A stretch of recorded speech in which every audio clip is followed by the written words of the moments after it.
पहले ये कि जीएसटी आया कब था। जीएसटी आया था आपका 1 जुलाई 2017 में। ठीक है।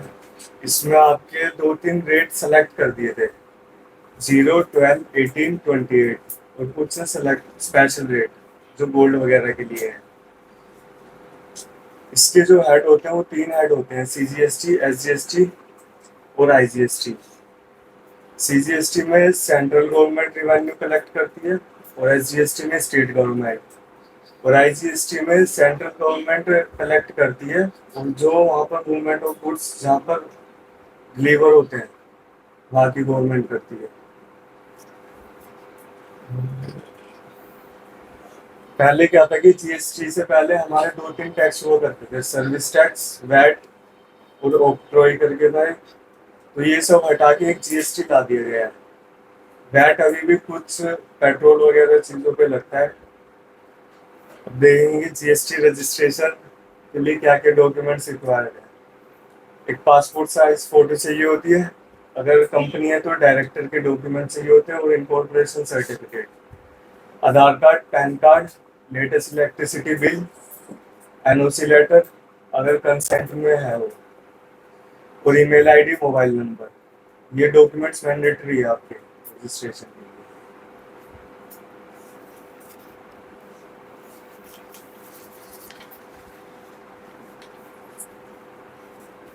जैसे कि जीएसटी में रेट जो है वो सिलेक्ट कर दी गई है, 0, 5, 12, 18 और 28। और स्पेशल रेट है 3 और 0.25। 0% के जो रेट होते हैं उसमें कुछ आइटम्स आती है, मिल्क, ग्रेन्स, न्यूज़पेपर, बुक्स वगैरह। और जो 5% के रेट है उसमें आती है आपकी फूड वगैरह, जो पैकेज वाले फूड रहते हैं। और 12% जो रेट है वो मीट वगैरह पे लगता है, बटर, चीज, घी वगैरह पर। और 18% का जो रेट है वो बिस्किट, फ्लेवर, मिल्क और पैकेजिंग आइटम पे लगता है ज़्यादा, आइसक्रीम वगैरह ये सब। और सर्विसेज वगैरह पे भी 18% ही। और 28% rate deodorants, ice cream, luxury item पे लगता है, एसी वगैरह। और स्पेशल रेट में जो आता है वो आपको होता है 3% और 0.25। ये गोल्ड पे लगता है, और सेमी फाइनल जो स्टोन्स वगैरह होते हैं गोल्ड के, उस पे 0.25% लगता है। ठीक है। याद नहीं करना। अगर नीड है तो 0% लगेगा, अगर कंफर्ट है तो फिर लगेगा, लग्जरी है तो 18 या 28। हम्म। अब आते हैं कि जो ये जो हम परचेज करते हैं उस पर इनपुट टैक्स लगता है आपका, जो कि हम पे करते हैं। तो उसमें क्या होता है कि हमें एक तो ये देखना होता है कि वो प्रोफोर्मा ना फिर हमें इनपुट रिवर्स करना रिवर्स। पड़ता है, टेम्परेरी रिवर्स करना पड़ता है। जब वो इनपुट पेमेंट हो जाती है तब उसको हम फाइनल करते हैं, क्योंकि पोर्टल पे आजकल दो रिवर्स ट्रूथ, एक तो होता है परमानेंट रिवर्स जो हमें क्लेम करना ही नहीं है, और एक जो एक कॉलम आता है टेम्परेरी रिवर्स की हमें इन फ्यूचर उसको दोबारा रिवर्स, अगर हमें रिवर्स करके क्लेम करना है तो हम अपना फाइंड आउट कर सके कि ओपनिंग बैलेंस में वो आ रहा है तो उतना ही हमें क्लेम करना है। मतलब मैं किसी भी नॉइज की पेमेंट 8 मंथ के अंदर की, मतलब मोर देन 180 डेज की, तो इसमें इंटरेस्ट पे करना पड़ेगा, नहीं करना पड़ेगा? सर सर देखिए, एक तो 180 डेज का कंसेप्ट तो सर होता ही है, बट लेकिन कुछ ऐसा होता है कि हमारा एक म्यूचुअल अंडरस्टैंडिंग भी होती है क्लाइंट से, या कुछ की अपनी टर्म्स और कंडीशंस भी होती है, बट लेकिन एज पर लॉ 180 डेज ही एप्लीकेबल होता है। और इंटरेस्ट का सर जो हम रिवर्स करेंगे, अगर वो इनपुट हमने यूटिलाइज कर लिया तो इंटरेस्ट एप्लीकेबल है सर, अगर वो यूटिलाइज नहीं किया और हमारे क्रेडिट लेजर में अवेलेबल है तो इंटरेस्ट नहीं लगेगा। जीएसटी में आपकी एक तो जीएसटी-आर बन जाती है जिसमें हम सेल्स की रिपोर्ट करते हैं, और जीएसटी-आर 3 भी जाती है जिसमें हम टैक्स लायबिलिटी डिक्लेयर करते हैं। एक होती है जीएसटी-आर 9 जो एनुअली रिटर्न जाती है, जिसकी लिमिट है 2 CR। और एक होती है 9C जिसकी है 5 CR HCR। ये हमें करनी होती है। कंपोजिशन के लिए जीएसटी-आर 4 करनी होती है, जो कि अब रिप्लेस करके CMP 08 कर दी गई है रिटर्न। नहीं, कंपोजिशन के लिए हमें अपने एवरी क्वार्टर में CMP 08 एक चालान है, ओनली पेमेंट के लिए होता है। और जब ये पूरा क्वार्टरली हो जाता है तब हमें एनुअली फाइल करनी होती है GSTR 4। उसमें आप आपकी परचेज भी जाती है, जितनी आप टोटल ऑफ पेमेंट आपने की होती है CMP 08 वो पेमेंट जाती है, दोनों का रिकंसिलेशन होके फिर हम अपनी एनुअल फाइल करते हैं। तो क्वार्टरली ओनली चालान जाता है। सर खाली चलान जाता है सर, एनुअली हमारी डिटेल जाती है सर। GSTR CMP 1 की जो ड्यू डेट होती है वो मंथ के 11th होती है, 11th ऑफ द मंथ। और क्वार्टरली जो रहती है वो होती है 13 डेट। तो 3B में 20 रहती है और क्वार्टरली वालों के लिए 3B के लिए 24 रहती है। GSTR 1 दो तरीके से होती है, एक तो मंथली फाइल करते हैं, दूसरा एक क्वार्टरली फाइल करते हैं। गवर्नमेंट ने हमें दो ऑप्शन दिए, जिनकी टर्नओवर लेस देन 5 CR है वो अपनी क्वार्टरली मंथली पेमेंट करें, यानी कि monthly payment and quarterly return. उसके लिए हमें 13 तारीख से पहले अगर कोई हमारी पार्टी है जिससे हम डील कर रहे हैं और वो हम तो क्वार्टरली R1 आएगी, बट तो कोई कहता है कि मुझे दिखना चाहिए, तो उसके लिए गवर्नमेंट ने हमें स्कीम दी है बिफोर 13 एवरी मंथ हम अपने इनवॉइसेस B2B दिखा सकते हैं, और अपना जो टैक्स है हमें 25 तारीख तक जमा कराना होता है, वो भी एक सेल्फ असेस करके। दो कंडीशन होते हैं उसमें, या तो आपका प्रीवियस जो टैक्स जमा किया होता है उसका वो परसेंटेज ले लेता है 60%, या आप अपना सेल्फ असेस करके टैक्स डिपॉजिट करा दीजिए। फिर जब हम हमारे क्वार्टरली रिटर्न जाती है R1 की, उसमें हम सारी डिटेल फिल करके अपना टैक्स पे करते हैं और रिटर्न 24 तारीख को फाइल करते हैं 3B की। QRMP quarterly return monthly payment जिनकी टर्नओवर 5 CR से कम है, रिटर्न ही तो है एक तरीके का काइंड ऑफ GST, यानी कि मंथली तो जिनकी 5 CR ज्यादा है उनको तो मंथली फाइल करनी ही करनी है। अब जिनकी टर्नओवर 5 करोड़ से कम है तो गवर्नमेंट ने उनको ये ऑप्शन दिया हुआ है।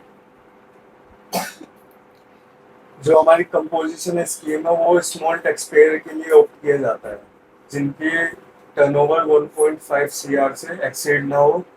और स्पेशल कैटेगरी में सिक्किम, हिमालय वगैरह, इसमें आपकी जो टर्नओवर लिमिट रहती है वो रहती है 75 लाख।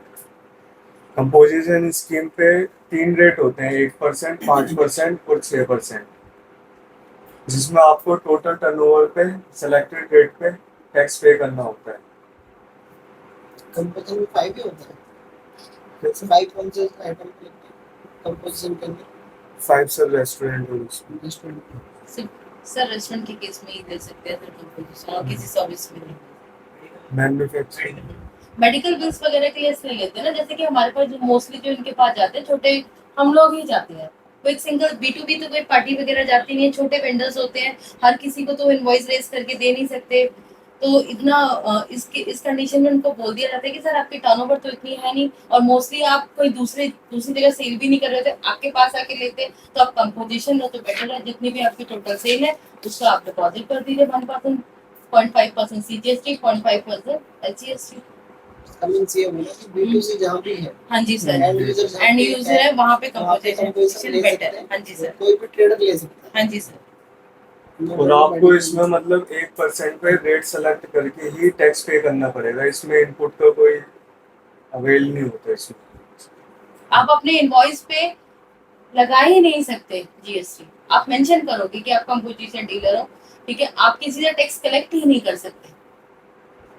जैसे कैटगरीज में हम जानते हैं तो उसमें GST करके लगते हैं सर्विस के केस में होने, रेस्टोरेंट के केस में ही होता है ना, और ज्यादातर ट्रेडर ही लेते हैं।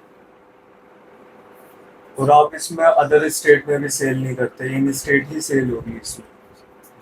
जिस दिन कंपोजिशन की लिमिट क्रॉस हो गई, आई थिंक 1.5 CR है, वो क्रॉस करोगी, उसके 1 महीने के अंदर आपको रेगुलर में आना कंपलसरी है।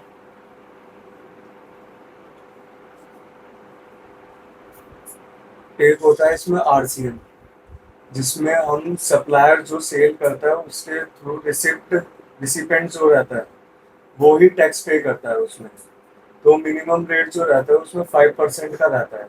जैसे हमने ट्रांसपोर्ट की सर्विस ली, अगर उसमें RCM एप्लीकेबल है वो RCM के अंडर, तो जो सामने वाले ने सर्विस ली है वो ही टैक्स पे करेगा और वो ही इनपुट क्लेम करेगा। आरसीएम में दो तरीके से होता है, 5% या 12% ऑप्ट होता है। आजकल जो जैसे कि हम ट्रांसपोर्ट एजेंसी होती है, उनको बिगिनिंग ऑफ द ईयर में गवर्नमेंट को बोलना पड़ता है कि मैं 5% ऑप्ट करूंगा, 12 डिक्लेरेशन देनी होती है।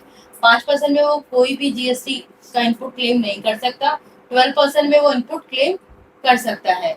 अब अगर वो B2B ट्रांजेक्शन करेगा 5% में, तो सामने वाले पे लायबिलिटी शिफ्ट हो जाएगी। अगर वो B2C ट्रांजेक्शन कर रहा है तो 5% उसको खुद पे करना पड़ेगा आरसीएम में। ट्रांसपोर्ट में हाँ जी सर, B2C में। हाँ जी, good transport agency, duty GTA. जो भी हम जैसे कोई भी जीएसटी इनवॉइस वगैरह लेते हैं, तो उसमें हमें पहले क्या चेक करना होता है कि सप्लायर का जीएसटी नंबर, नेम, एड्रेस, और रिसिपेंट का जब हम ले रहे हैं तो उस पर हमारा जीएसटी नंबर, नेम, एड्रेस वगैरह सब प्रॉपर होना चाहिए।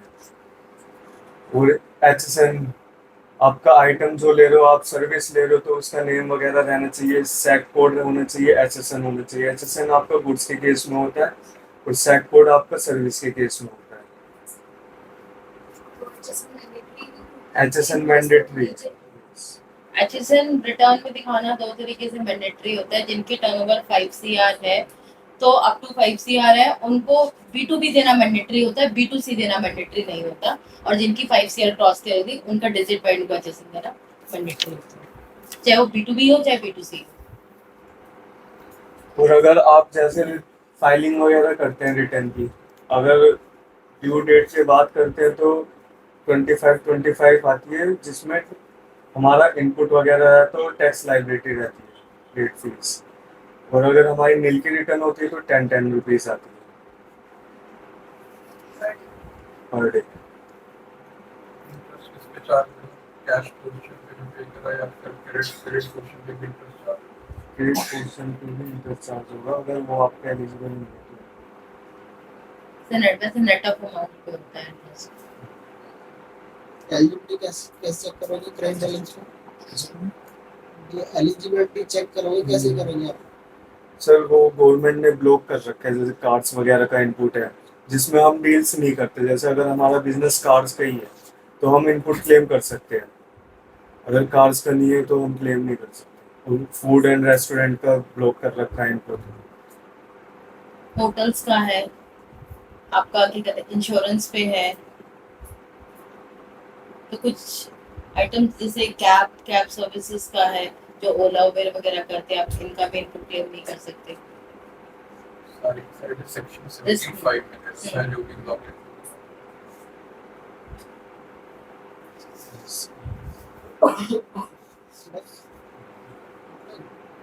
ई-वे बिल की class, e-way bill transport goods के लिए होता है। सर्विस के केस में कभी ई-वे बिल नहीं बनता। अगर आपकी कोई मशीन वगैरह है जो यूज के लिए जाएगी वहाँ पर, उसके लिए सिर्फ ई-वे बिल बने। और जो ई-वे बिल अगर हमारे अपने यूज के लिए कोई मशीन वगैरह जा रही है तो उस पर टैक्स लाइबिलिटी चार्ज नहीं होगी, उसमें आपका जॉब वर्क के लिए जाएगा। क्या लगेगा उसमें साथ में डॉक्यूमेंट क्या बनेगा उसमें? डॉक्यूमेंट्स में आपको वो डिलीवरी चालान बनेगा और ई-वे बिल चाहिए बस। 50,000 की वैल्यू आपकी एक्सीड होगी तो ई-वे बिल मैंडेटरी है। अदरवाइज विद इन स्टेट भी विद इन स्टेट में आप सिर्फ 15,000 1 लाख। और ऐसा कुछ होता है कि ये भी कुछ पर्टिकुलर केसेस में इवन अगर आपकी 50,000 पे वैल्यू एक्सीड है या नहीं है, क्या ऐसे कुछ केसेस हैं जिसके अंदर ये बिल की इशू करना मैंडेटरी है? जॉब वर्क जो अपना मतलब मशीन वगैरह जो ले जाएंगे वो डिलीवरी चालान के साथ ई-वे बिल बनेगा। सही। फॉर एग्जांपल जैसे मेरी फैक्ट्री के किसी अंदर फैक्ट्री के पास है, मात्र 2 किलोमीटर का ही फर्क है और 50,000 से ज़्यादा नहीं वैल्यू है, तो उनको छोटे से नहीं, 10 कंप्लायंस करनी पड़ेगी। 10 किलोमीटर की लिमिट है 10 और इन किलोमीटर स्टेट है, विद इन स्टेट में। With in state. और अगर आप नॉन मोटर व्हीकल से लेके जा रहे हैं तो वहाँ पे ई-वे बिल एप्लीकेबल नहीं होता है। बाकी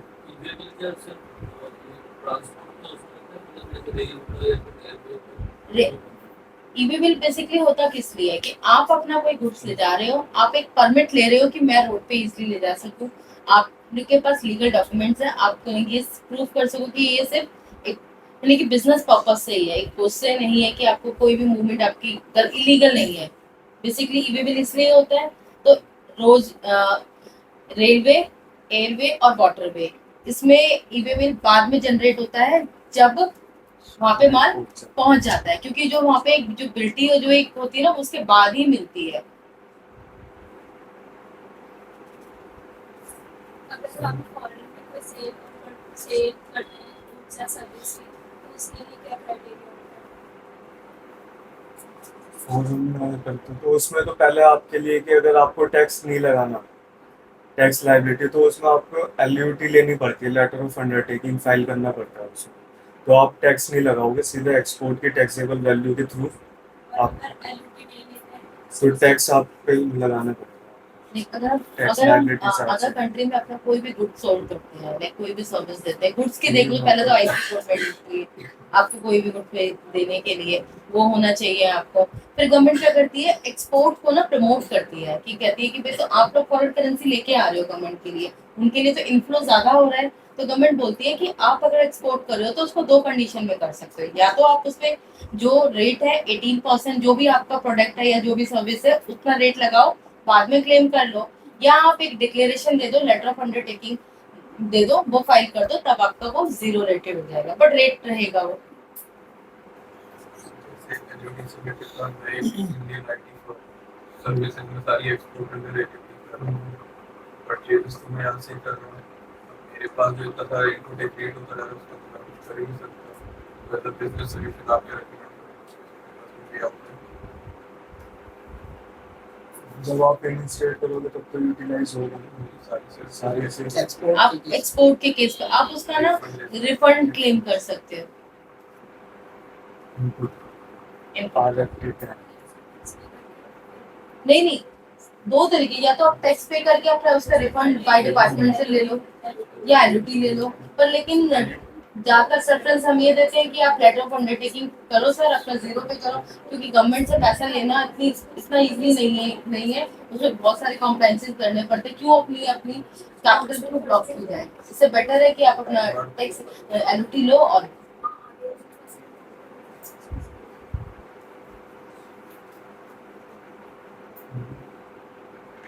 किसी को क्वेश्चन पूछना है जीएसटी पे?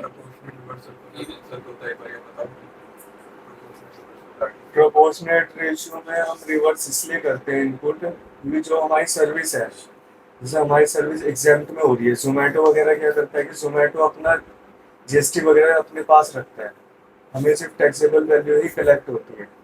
तो हमारी जो सेल हम शो करते हैं वो एग्जाम्प्ट में शो करते हैं, और कुछ सेल जो हो रही है वो हमारी टैक्सेबल में हो रही है। तो हमारी जैसे 10% सेल जो है वो हमारे एग्जाम्प्ट में है और 90% टैक्सेबल में, और हमारे पास 100% का इनपुट है। तो जो हमने सेल एग्जाम्प्ट में करी है उस पर तो हम क्लेम करेंगे नहीं, क्योंकि हमने उस पर टैक्स पे नहीं करा है। तो हम 10% इनपुट लेंगे नहीं उसमें से, और 90% इनपुट ले लेंगे जो हमने 90% सेल करी है उसके तरीका ये बात है, ग्रॉस आईटी से सीधे डिक्लेयर करो तो 100 ही करें, और फिर नीचे जो आता है आईटी से कोई भी बात हो 34 है, उसमें मेंशन कर देंगे टैग एंड में उधर से लाइन में तुम्हारा जब नोटिस शो होता है ना, इसके भी आपके नोटिस बहुत हैं, जिंदल वगैरह के इसके सोनेट में सबसे ज्यादा नोटिस इसी के हैं। ऊपर इसको क्लेम करना चाहिए ना, हमने ब्रांड दिखा के फिर रिवर्स करो लेस उसमें क्या तुम्हारा मिसमैच भी नहीं आएगा, नहीं। भी तुम्हारा सर पर लेकिन ये तो क्राइटेरिया अभी चेंज हुआ ना, पहले तो नहीं था ना, पहले ये अब तरीके से इशू है, अब पता लग रहा है कि हम कैसे कैसे फाइल करना है। हमें जीएसटी डिपार्टमेंट को नहीं पता था कैसे बताओ है।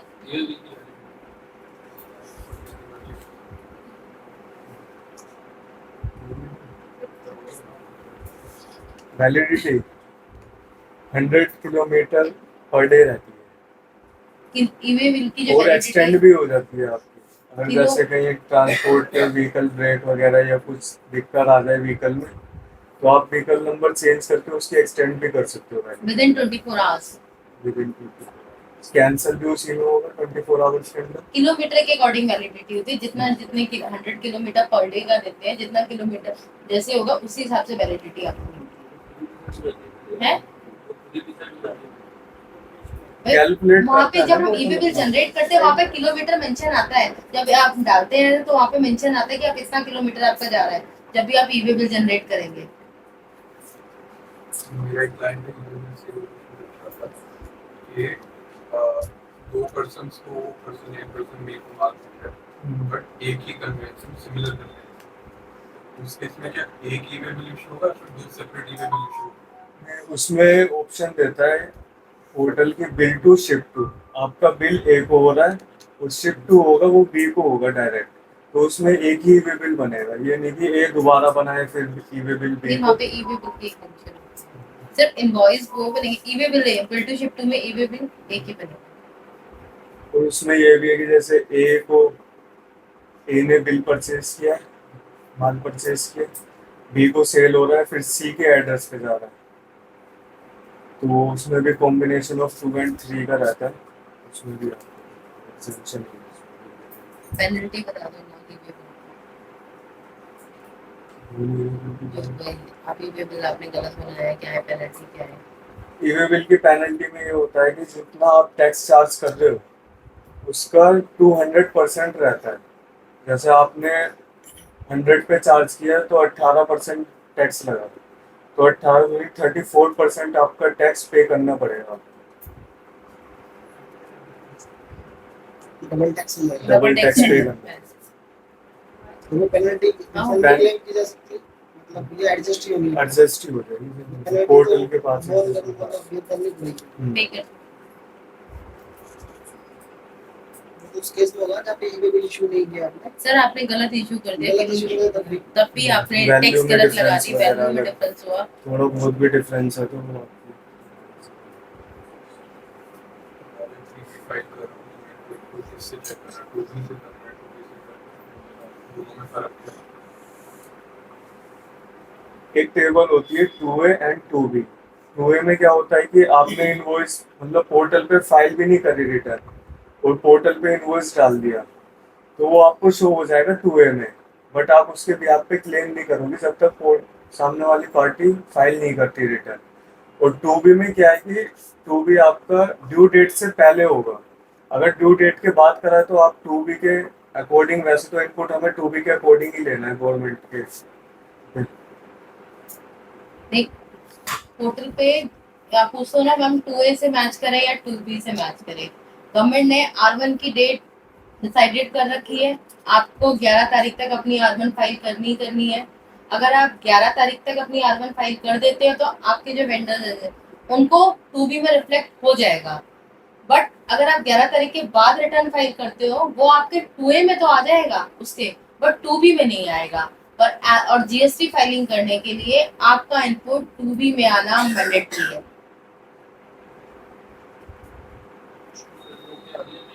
अगले महीने आएगा फिर। रिफंड के केसेस में इन सब रिफंड या कोई रिकैंसिलेशन या उसके लिए 2A ठीक है, बट लेकिन 3B फाइल करने के लिए 2B ही है, आप उसको ही कंसिडर करेंगे। क्लाइंट को बोलेंगे कि सर, क्योंकि आजकल गवर्नमेंट ने 2 रिटर्न फॉर्म और निकाल दिए हैं, एक DRC 01A B निकाला है और एक C निकाला है। C में आपका R1 व 3B में जो डिफरेंस है वहां पे उसके लिए नोटिस आ जाएगा, और A में जो B में है आपका उसमें जो 2A एंड 2B में जो 3B में डिफरेंस है, 2B और 3B में जो डिफरेंस है उसके लिए नोटिस आ जाएगा। फिर आपको उसका आंसर करना पड़ेगा, अदरवाइज आप नेक्स्ट मंथ की रिटर्न फाइल नहीं कर सकते। आप लोगों को एरर नहीं आया था अग्रवाल टेक्सफॉन का?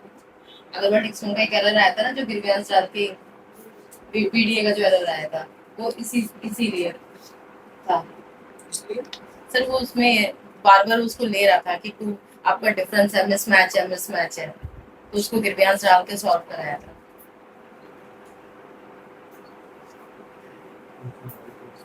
पूछो कोई क्वेश्चन। मैं इसी का बताऊं, मान लो किसी का 22-23 के अंदर 5 CR से अबव कम आउट एक्चुअली बनता है ऑब्वियसली। हाँ जी सर। 23-24 में 4 करोड़ है, तो 23-24 में करना पड़ेगा उसमें। एनुअल बेसिस है या एक बार एप्लीकेबल हो गया तो फिर करना नहीं सर, पड़ेगा? एनुअली नहीं एनुअल बेसिस है। ई Invoice इनवॉइस ना? एक बार एप्लीकेबल हो गया तो आपको करना पड़ेगा, बट लेकिन 9 और 9C की है सर, Nine- वो nine- एनुअल टर्नओवर पे डिपेंड ड्यूरिंग फाइनेंशियल ईयर में अगर टर्नओवर एक्सीड करती है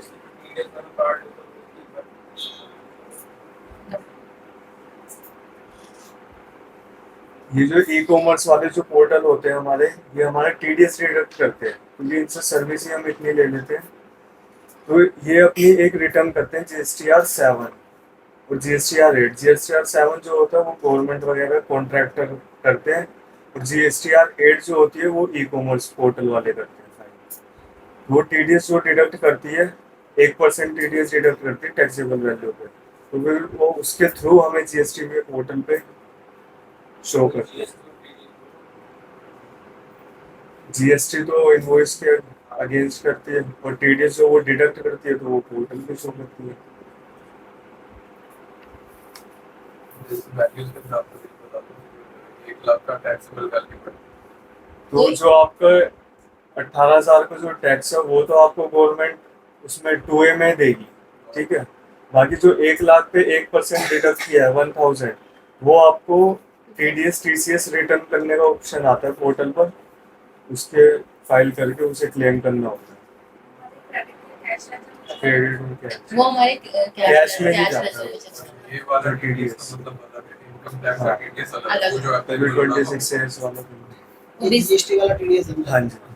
बेसिकली आपके जैसे कि ये जितने भी ई कॉमर्स ऑपरेटर होते हैं और एक गवर्नमेंट कॉन्ट्रैक्टर होते हैं, ये नॉर्मली वाली रिटर्न तो फाइल करते नहीं, रेगुलर वाली।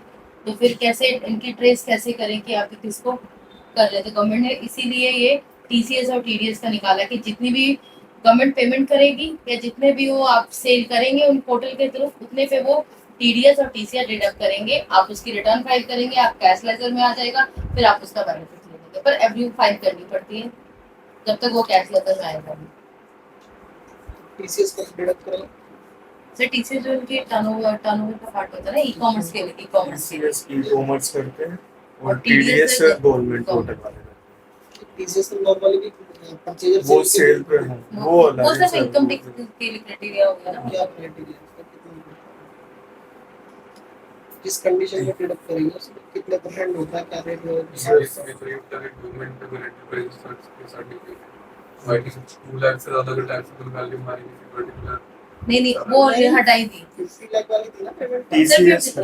टर्नओवर का नहीं सर, वो तो ये थी ना कि पहले गुड्स पे टीडीएस नहीं लगता था ना, तो सर तो उसके लिए बोल दिया गया था ना कि अगर 50 लाख से अगर आप अबव परचेज करेंगे तो आप पे टीडीएस, तभी सिंगल पार्टी का तो टीडीएस एप्लीकेबल हो जाएगा। और फिर टीसीएस पेमेंट के लिए बोल दिया गया था कि आपकी पेमेंट ड्यूरिंग द दोनों में फाइनेंस, से एक ही चीज दोनों में से एक एक applicable। एप्लीकेबल।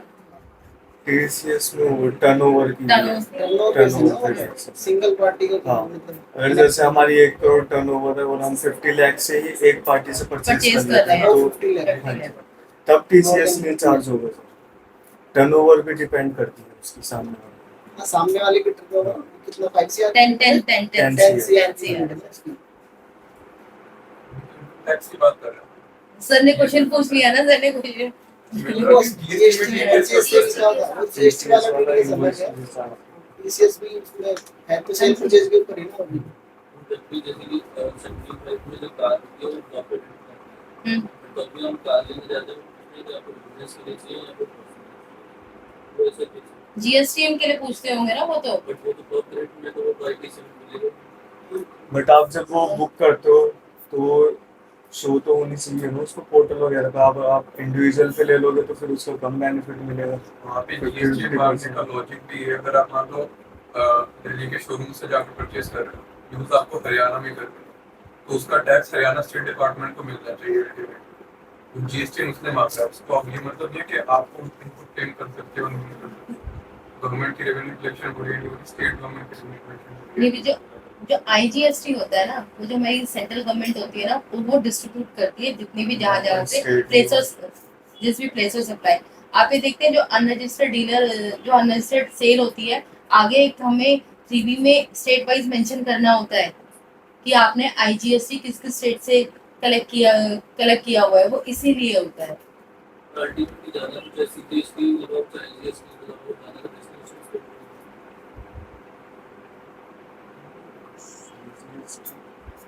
बट हमारे क्वेश्चन रिपीट कर दो मेरे क्वेश्चन है क्वेश्चन सर क्वेश्चन ये है कि वो पूछते क्यों है कि आप खुद यूज करने के लिए ले रहे हो या बिजनेस के यूज करने के लिए ले रहे हो। क्वेश्चन ये है बिजनेस एंटिटी के लिए बिजनेस एंटिटी के लिए गाड़ी ले रहे हो या पर्सनल यूज के लिए ले रहे हो। तो उसी तरीके से ट्रीटमेंट करेंगे। अगर जीएसटी ना होगा तो फिर आईजीएसटी की ट्रीटमेंट करेंगे, जिससे भी जो भी अगर जीएसटी का होगा स्टेट रेवेन्यू के कलेक्शन के पॉइंट ऑफ व्यू से वो मानते हैं, डिमांड करते हैं, उससे डिसाइड हो जाता है ना कि बिजनेस एंटिटी है तो आपका कहाँ पे है, लोकल है तो कहीं भी होगा, तो उसमें क्या इशू है, लोकल और में आपके जो पोर्टल पे रिफ्लेक्ट हो जाएगा, एकदम गवर्नमेंट के पास रिकॉर्ड चला जाएगा जीएसटीएन का। सपोज दैट अगर आप कहीं और से आए हैं और फिर गाड़ी वहीं से आप दूसरे स्टेट से ले रहे हैं, बट तो क्या कहते हैं आप गाड़ी उसके पास लेने जा रहे हैं ना, तो वहां पे वो सीजीएसटी एचजीएसटी लगाएगा क्योंकि आप तो अनरजिस्टर्ड है ही ना।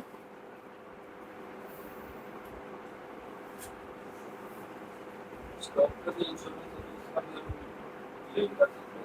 नहीं स्टॉक इंश्योरेंस का कर नहीं, सकते स्टॉक इंश्योरेंस है मेरा डॉक्टर बिजनेस के इंश्योरेंस उसमें तो फिर कर सकते स्टॉक हैं, स्टॉक का, बिल्डिंग का, का Commercial. यहाँ पे यूज हो रहा है। हेल्थ इंश्योरेंस वगैरह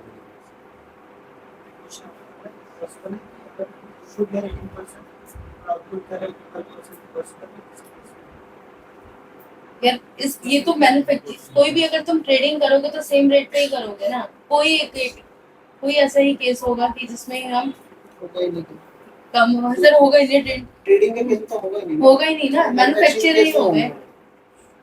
ट्रेडिंग तो जो आइटम का रेट डिसाइड है ना, तो सेल और परचेज दोनों में सेम रहेगा हमेशा। तो जब तुम कोई मैन्युफैक्चर करोगे वो जो आइटम तुम्हारा निकल के आएगा फिर डिफरेंट टाइप्स ऑफ टैक्सेशन हो सकता है, 5 का भी, 12 का भी, 18 का भी हो सकता है।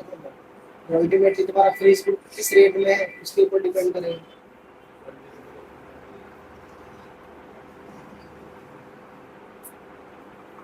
वो बता दो कुछ अच्छा। ऐसी कोई सर्विसेज है जो जीएसटी एग्जाम है? सर्विसेज जीएसटी एग्जाम एग्जाम नहीं एग्जाम्प्ट नहीं है सर, सर्विस नहीं, क्या चीज एग्जाम्प्ट है मतलब वो बताएं। एक्टिविटीज जैसे कि कोई वोकेशनल जो रिक्रिएशनल स्पोर्ट्स सर्विसेज एक्टिविटीज कर रही है कोई कंपनी या ट्रस्ट, तो वो एक्टिविटीज जीएसटी एग्जाम है? नहीं, जैसे जो कुछ ये एक्टिविटीज होती है ना जो जैसे रिक्रिएशनल होती है आपको बनाने के लिए या अपने लिए करते हैं वो एग्जेम्प्टेड है। जो जैसे कोई म्यूजिक सीख रहा है, कोई स्पोर्ट्स सीख रहा है, इसमें अगर एक इंडिविजुअल कर रहा है या फिर एक 12A के अंदर रजिस्टर्ड एंटिटी कर रही है तो एग्जाम्प्ट है। अगर कंपनी कर रहा है रिक्रिएशनल एक्टिविटीज उसके लिए एग्जाम्प्ट वो तो कमर्शियल एक्टिविटी होगी, Commercial. जहाँ पे आप चार्ज कर रहे हो ना, यहाँ पे फीस कुछ भी मतलब चार्ज कर रहे हो किसी भी आप अभी ये एनजीओ में करते हैं तो without any fees collection donation का होता है। स्कूल से फीस कलेक्ट की ट्रस्ट में या किसी कंपनी में, और वो उस स्कूल को तो सर्विस दे रही है और इसके अलावा कोई और दूसरे स्कूल को भी सर्विसेज वगैरह दे रही है। इस केस में सारा ही पैसा यूटिलाइज हो रहा है, तो जीएसटी एग्जाम है। सर्विसेज जिसको दे रहा है आपको रजिस्टर्ड है सीबीएसई नहीं, नहीं वो भी एक नॉर्मली सोसाइटी है। नहीं डिपेंड करता है ना। गवर्नमेंट ने ना कुछ एक नोटिफिकेशन निकाली है, अगर आप इन कैटेगरी में अपनी सर्विस दे रहे हैं या इन कैटेगरी में अपने गुड्स सोल्ड कर रहे हैं तो वो एग्जेम्प्टेड होती है। अब 12th तक है ना, 10th तक का जो एजुकेशन का है उसमें तो कोई भी सर्विस दो तो Exempt. सर उसमें वो आनी चाहिए ना, उस नोटिफिकेशन में आनी चाहिए ना। जैसे कोई रिसर्च के लिए कोई स्कूल है तो कोई रिसर्च ही कर रहा है या कुछ और ही किसी में रजिस्टर्ड है जो गवर्नमेंट उसमें रजिस्टर्ड है तो वो एग्जेम्प्टेड होती है। एग्जाम्पल इसी केस में होगी, यहाँ पे इनकम टैक्स से एग्जेम्पशन 1023 सी के मिली है, हाँ। वो सारा ले रखा है तो ही एग्जाम्पल होगा। इंस्टीट्यूशन वगैरह अगर कोचिंग वगैरह देता है तो जीएसटी चार्ज करते हैं। कमर्शियल कोचिंग को तो आएगा ही। प्राइवेट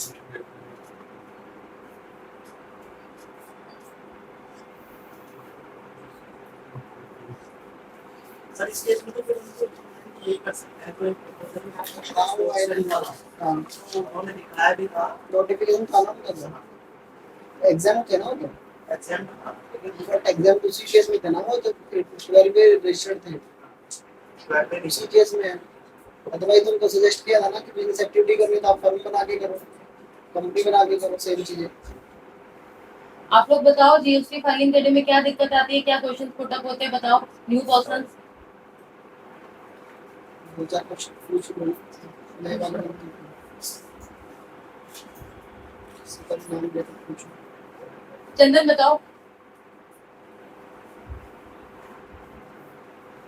जीएसटी फाइलिंग करने में कोई दिक्कत तो नहीं है, लेकिन जैसे कि मुझे जीएसटी के अंदर में आपको लाइबिलिटी जो है वगैरह रिलीज ठीक है, नेट मिनिमम पेमेंट करेंगे तो उसको तो ऐसा आ सकता है कि हमको डिक्लेयर करना पड़ेगा कि आपने इतना कम किया, कम लाइबिलिटी क्यों की, कम लायबिलिटी क्यों पेमेंट वो की? अपनी लाइबिलिटी बहुत ज़्यादा डिक्रीज जिस मंथ आपने लाइबिलिटी कम करी उसी टाइम पे वो रेड हो गया, वो इंडिकेशन ही दे रहा है। मुझे फाइलिंग करने देगा जीएसटी को।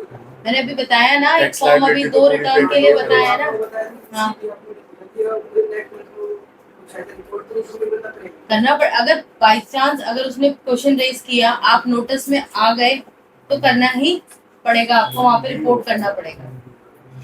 अगर वन बी इशू कर दिया तो वो इनकम टैक्स में जब तक फाइलिंग कर देगा तो वन बी का सर्टिफिकेट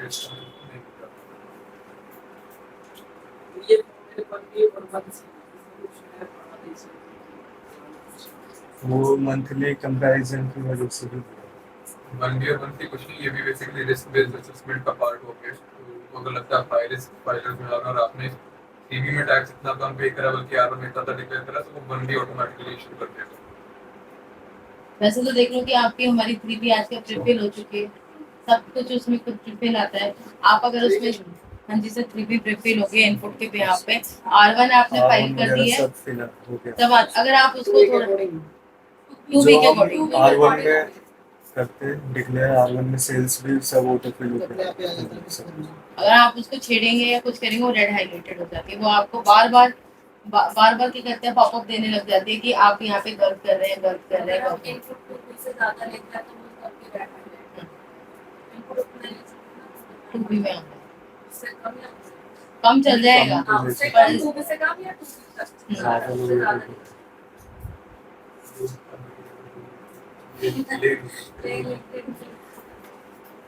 अब मेरा क्लाइंट अगर मार्च का इनकम दिखाना भूल गया तो आपकी डेट क्या है जब तक वो एटलीस्ट अगले आदमी को नहीं पा सकता है? वो आपकी सितंबर की रिटर्न में दिखा सकते हो 30 अक्टूबर से पहले, तो आप क्लेम भी कर सकते हो। मान लो मैंने नवंबर में फाइल की तो पोर्टल एक्सेप्ट पोर्टल तो सितंबर तक एलिजिबल है कि दिखा दे। अगर अक्टूबर में आप फाइनेंशियल ईयर डालोगे उसमें 30 सितंबर लास्ट डेट है फाइल करने के। सितंबर सितंबर की रिटर्न में नवंबर में फाइल कर रहा हूँ, वैसे तो सर डेट दे रखी है डेट सर 30। वैसे एक महीना एक्सटेंड कर दी थी क्योंकि क्वार्टरली वालों का इशू आता तो था। अक्टूबर कर दी। अक्टूबर कर दी थी। सितंबर की रिटर्न किसने दिसंबर में फाइल की? हम्म। कंडीशन दो है ना, एक तो सितंबर की रिटर्न का है, एक लास्ट डेट ऑफ अक्टूबर है। सर वो कट ऑफ डेट में आपसे उस टाइम तो आप कर दोगे, बट आप क्लेम करोगे वो कट ऑफ नोटिस जब भेजेगा, एनुअली 80 टेबल निकालते हैं ना तो उसमें फिर वो उसमें आएगा नहीं। मेंशन कर देते हैं। ऑफिसर के नोटिस में आ गया तो वो निकाल देगा Cut off कि आपने date। 30 अक्टूबर के बाद फाइल करा। वो तो पोर्टल एक्सेप्ट करेगा क्योंकि वो ऑटोमेटेड बेसिस पर क्योंकि वो रिटर्न तो सितंबर की थी इसमें। नहीं जी, जब 9 करेंगे तो फिर उसमें लिखा लाइन हुआ आ में करेंगे जाएगा। तो वहाँ पे फाइनल इनवॉइस से डिटेल आती है, वहाँ पे वो कह देगा कि यू कैन नॉट समझिए होगा 30 अक्टूबर से पहले पहले होना ही होना चाहिए चाहिए। यदि आपको क्लेम करना फ्री बेसिस का कोई भी इनवॉइस नहीं। क्योंकि सर वो नोटिस आपको दिखा दे, वो कह देगा आपने आफ्टर कट ऑफ, आपके जो सामने वाले सप्लायर ने आफ्टर कट ऑफ डेट के बाद फाइल करी है तो आप इसका इनपुट लेने के एलिजिबल नहीं है, तो आपसे क्वेश्चन पूछ लेगा। नोटिस भी आ भी इसी वजह से ही रहे हैं 18 19 के, अब 19 20 स्टार्ट हो जाएगा। इवन ऑल्सो आज आ भी गया 19 अब 20। ये आ रहे हैं ना कि जैसे अगर किसी का जीएसटी नंबर कैंसिल हो जाता है लेकिन कुछ मंथ सिलेक्टेड होते हैं, हाँ, फिर वो अगर शो करता है तो फिर वो 9 में इनपुट क्लेम नहीं करने देता, कैंसिल लिखा हुआ आ जाता है वहाँ पर। कितने टाइम में? मतलब कैंसिल हो गया आज जैसे हमारा जीएसटी नंबर, तो कुछ रिटर्न पेंडिंग रिटर्न की वजह से हुआ। अगर हम उस पेंडिंग रिटर्न में अपना इनवॉइस दिखाते हैं सामने वाला पर्सन तो वो कैंसिल लिखा हुआ आता है उसमें। डेट ऑफ रजिस्ट्रेशन से मतलब कोई पहली डेट से कर दी, बट मैंने पीछे क्रेडिट रिटर्न तो फाइल कर दी था, तो वो वाले इनवॉइसेस का हमको बिल्कुल क्लेम नहीं करने देगा, उसके लिए भी सामने वाले सप्लायर को पेनलाइज कर दिया। सो मोटो तो बैक डेट से बैकडेट से। दूसरा उस चीज में भी नहीं करने देगा। आपने क्या कहते हैं, आपने इनवॉइसेस ले लिया, बट आपने जिससे इनवॉइस लिया उसने नील रिटर्न फाइल करी है, तो आपको वहां पे भी इनपुट लेने नहीं देगा, वो आप वहां पे भी एलिजिबल नहीं है। सितंबर, अब आप लोग अब सुन लो सारे, आप अपना एक बार फिर से वैसे तो बना लिया होगा मार्च तक, मार्च 23 तक का, 24 तक का अपना एक बार रिकंसिलेशन बनाओ, अपने अपने क्लाइंट से कंफर्म करो कि सर कोई इनवॉइस आपका 23-24 का रह तो नहीं गया, कोई इनपुट ऐसा है कि सर आपने नहीं दिया हमें और क्लेम करना है। वैसे तो हम क्लाइंट का पता चल जाता है क्योंकि 2B में सब कुछ आ जाता है, बट लेकिन कभी कोई सटल केस हो तो आप हमारे पास सितंबर तक का टाइम है। हम इनवॉइस कोई अमेंड भी कर सकते हैं, कोई अपना क्लेम है क्लेम भी कर सकते हैं और दिखा भी सकते हैं।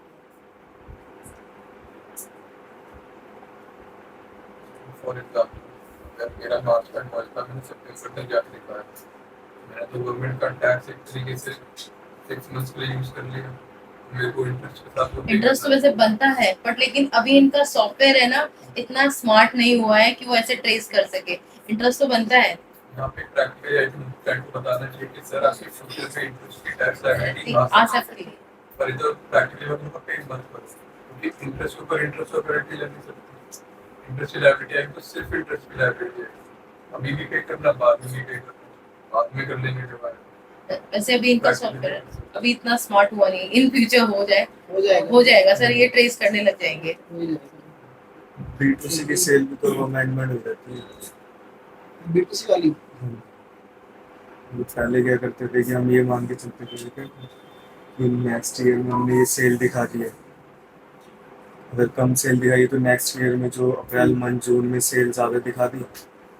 बट अब क्या है कि मार्च में आप कोई से भी मंथ में सितंबर से पहले अमेंड कर सकते हो सेल्स।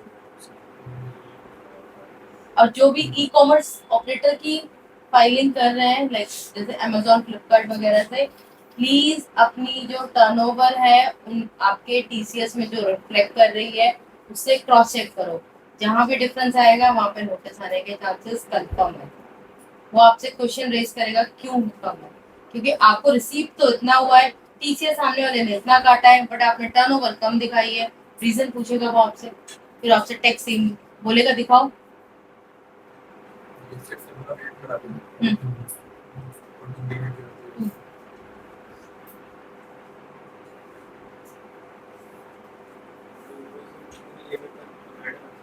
एक बार, सिर्फ ओनली एक बार, फिर तो आता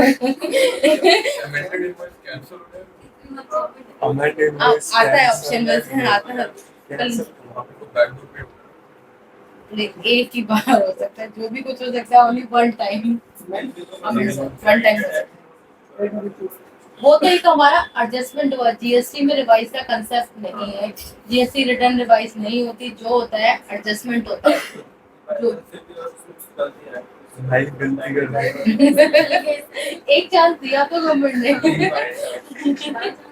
बाय चांस है, वन चांस है ओनली। अमेंडेड इनवॉइस नहीं हो सकती, कहाँ दिखाऊं कैसे, नहीं हो सकता। तुमने कैंसिल क्यों करो, जीरो कर दो उसको फिगर। 1 लाख के इनवॉइस को 100 रुपए का बना दो यदि कैंसिल ही करना है तो। करते हैं फेसबुक वाले यही करते हैं, फेसबुक वाले मैंने देखा, उनके क्रेडिट और डेबिट नोट जाके जाते जीरो करके उनके जीरो कर वन मैंने हाँ। बट उसका रिफ्लेक्शन तो आ ही जाता है ना, डिपार्टमेंट में डाटाबेस में तो आ ही जाता है जीएसटी नंबर के बेस पे, इसका ट्रांजैक्शन तो कुछ नहीं है। एक और इम्पोर्टेंट, आप लोग अपने अपने क्लाइंट की टर्नओवर चेक कीजिएगा, जिनकी भी टर्नओवर 1 जुलाई 2017 से लेके अब तक 23-24 तक, यानी कि 31 मार्च 2024 तक 5 CR क्रॉस करती है, उस पे ई इनवॉइस एप्लीकेबल है 1 अप्रैल 2024 से। एनुअल जैसे जिसकी 23-24 में 5 CR क्रॉस कर गई तो 1 अप्रैल से वो इनवॉइस जनरेट करेगा। तो मान लो इस साल 1 करोड़ गई तो तब भी सर एक बार ई इनवॉइस एप्लीकेबल हो गया ना सर आप पे, हाँ, तो फिर आपको ई इनवॉइस जनरेट करना ही पड़ेगा किसी फाइनेंशियल ईयर में। एक सेस की होगी सर, सेस वाला ही होगी तो सेस है। वाला, हाँ जी हाँ, सर। इसी में तो है। इसमें इस साल मान लो कि 1 CR तक तो 1 CR ही रहेगा क्योंकि सारा काम के एससीएस में ट्रांसफर हो गया। सर नहीं सर, एक बार उन्होंने बोल दिया ना एप्लीकेबल हो गया तो आपको करना ही पड़ेगा। इनवॉइस जो जनरेट होती है वो क्लाइंट को क्यों नहीं आती सामने? सर जो रजिस्टर्ड मेल होती है ना, वो रजिस्टर्ड मेल और फोन नंबर अलर्ट जाता है कि आपके नाम पे और इतना ई इनवॉइस एक जनरेट हुआ विद इन 24 आवर्स, जनरेशन के 24 आवर्स में जाता है, नोटिफिकेशन जाता है, नोटिफिकेशन अब जाती है। मेल वगैरह नहीं जाता कोई? मेल वगैरह नहीं जाता है सर, वो तो एक आपने अपना लॉगिन बनाया है ई इनवॉइस का, आपने एक इनवॉइस बनाया, किसी भी सॉफ्टवेयर के थ्रू बनाया, गवर्नमेंट के सॉफ्टवेयर के थ्रू बनाया, उसका जेसन बनाया, अपलोड किया, हैंड टू हैंड जनरेट हो जाती है ई इनवॉइस। 24 घंटे का टाइम होता है कैंसिल करने का। ई इनवॉइस B2B मैंडेटरी होती है। 2 में शो होगा। जीएमडीए कर रहे हो? हाँ सर, अब अप्रैल से करेंगे, मैनुअली करेंगे, मैनुअली से भी तो टैली से तो बनाएंगे। जैसे भी करोगे ना अप्रैल के बिल तो हाँ होंगे ना? अप्रैल के, हाँ जी अप्रैल की जो होगी इनवॉइस के थ्रू, इनवॉइस आए नहीं मतलब 11 तारीख आज है, सर आए नहीं है अप्रैल ना को सर, बिल नहीं है अभी। आए नहीं है इनवॉइस, अभी डेटा ही नहीं है उनके, तो सर बाद में ही होते हैं ये वो इसके लिए रजिस्ट्रेशन कर लिया? इनवॉइस के लिए रजिस्ट्रेशन। हाँ ये तक पोर्टल होता है। वो तो कर सकते हो उसमें, कर लिया? अभी नहीं। सेम डे करोगे? सिविल हिस्ट्री पे है सर। वो तो कर लिया था ना? हाँ 30 वैसे टैली से करना easy रहता है। हाँ टैली में 30 जैसे 30 डेज कह रहे हैं एडमिट अगर कोई पैन पेज के रन करना या फिर ब्रांच वाइज अगर डिटेल पैन बेस, सबको जीएसटी में पैन बेस ही है। इसकी फर्जी में पैन दे रहा है। 10 GST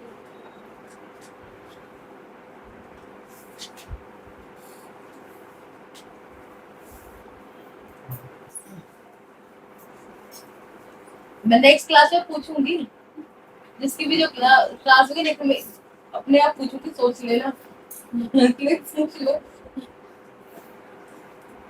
ध्यान दे लो।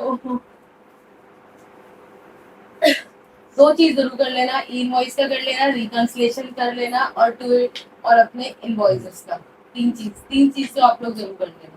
चेक करेंगे turnover bye previous financial year की सबकी, और रिकंसिलिएशन डेडलाइन भी दे दो। डेडलाइन सितंबर नहीं देना। नहीं, सितंबर नहीं है सर, ये सर मई की मान के चलिए, मई ही है आपके पास, 31 मई है। उसके आगे फाइलिंग वगैरह होनी है, बैलेंस शीट फाइनल होनी है, तो आगे का टाइम नहीं है। सबसे पहले टैक्स लायबिलिटी कंपैरिजन में जाके R1 वर्सेस CV देख लेना। R1 भी ज्यादा नहीं होना चाहिए और उसके बाद जाके CV वर्सेस 2 भी देख लेना, CV में ज्यादा नहीं होना चाहिए है, तो फिर स्क्रूटिनी करना चाहते हो तो वहाँ पे